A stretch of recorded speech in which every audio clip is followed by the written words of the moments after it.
大家好，欢迎回到三更奇谈社频道。今天要讲的故事可能会颠覆你对近代史的认知。一个手握重兵的权臣，一个亡国的太后，他们之间到底藏着什么秘密？袁世凯临终前曾对着心腹说了句惊人的话：隆裕要是年轻些，我还真能把他纳进来。这话要是放在今天，绝对能冲上热搜第一。可在100年前的中国，这话里藏着的是权谋，是欲望，还是另有隐情？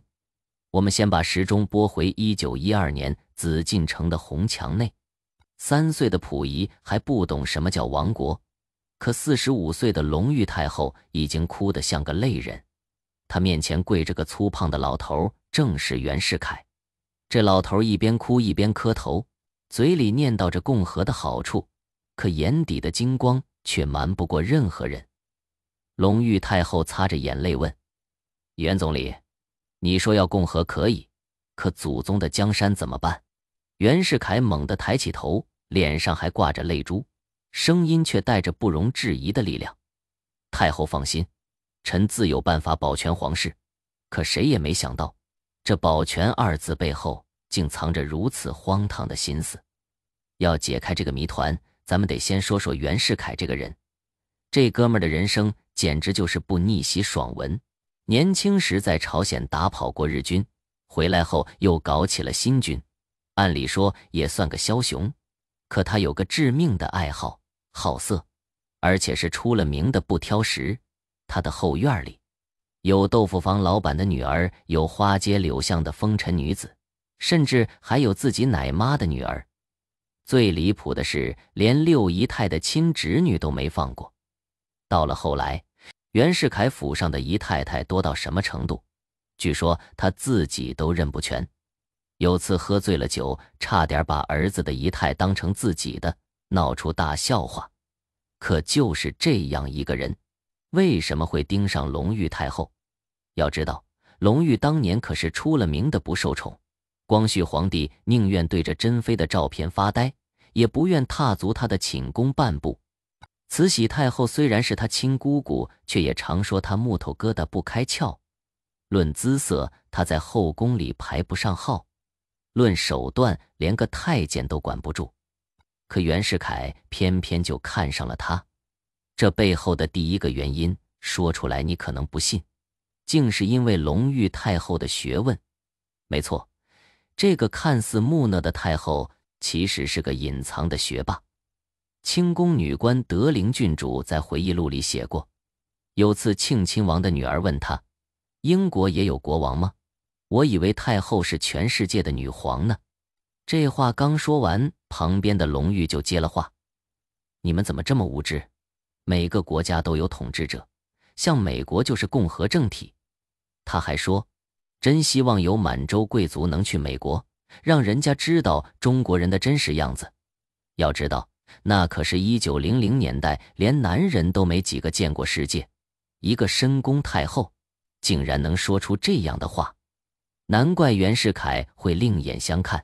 他自己虽然读书不多，却格外佩服有学问的人，尤其是在那个新旧交替的年代。隆裕这种既懂传统又知世界的女性，简直是稀有物种。第二个原因就藏在袁世凯的野心里。1912年的他虽然逼退了清帝，可心里的小算盘打得噼啪响。他看着紫禁城的琉璃瓦，早就动了称帝的心思。要是能把前朝太后娶回家，那意味着什么？这就好比刘邦娶了吕雉之后，又把秦始皇的寡妇给接过来，政治意义简直不敢想。到时候他再称帝，反对的人估计都得掂量掂量。毕竟，连大清的太后都成了袁家的人，谁还敢说他名不正言不顺？可这里有个关键问题，隆裕太后愿意吗？答案其实藏在他的退位诏书里。那道诏书写道：总期人民安堵海与唐安，仍和满汉蒙回藏五族完全领土为一大中华民国。这短短的几句话，其实藏着隆裕的智慧。他知道大势已去，与其顽抗到底，不如换个方式保全皇室。可这样一个聪明人会同意做袁世凯的妾吗？恐怕很难。要知道，她可是叶赫那拉氏的女儿，骨子里的骄傲还在。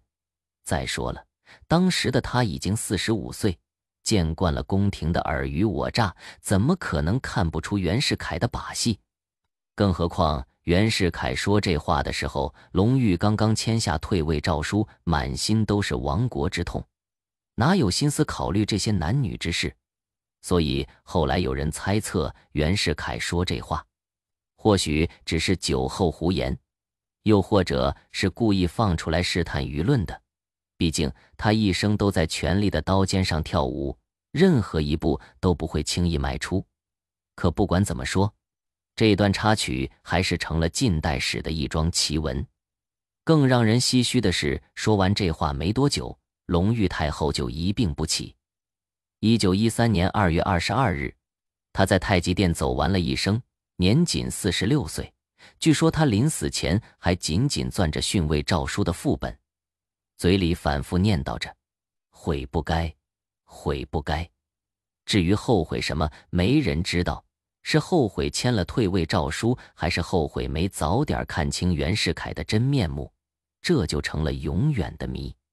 而袁世凯呢，在隆裕死后，他下令全国下半旗致哀3日，文武官员穿孝27日，还亲自必带黑纱去吊唁。这份礼遇在民国初年可谓独一份。可谁又知道这是真心哀悼，还是另有所图？更戏剧的是，2年后的1915年，袁世凯真的称帝了。可梦想只持续了83天，就在全国的讨伐声中破灭。他自己也在郁郁寡欢中病逝。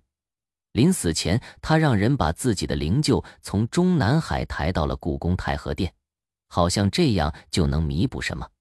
可历史从不讲究如果，这场关于权力与欲望的游戏，最终以2败俱伤收场。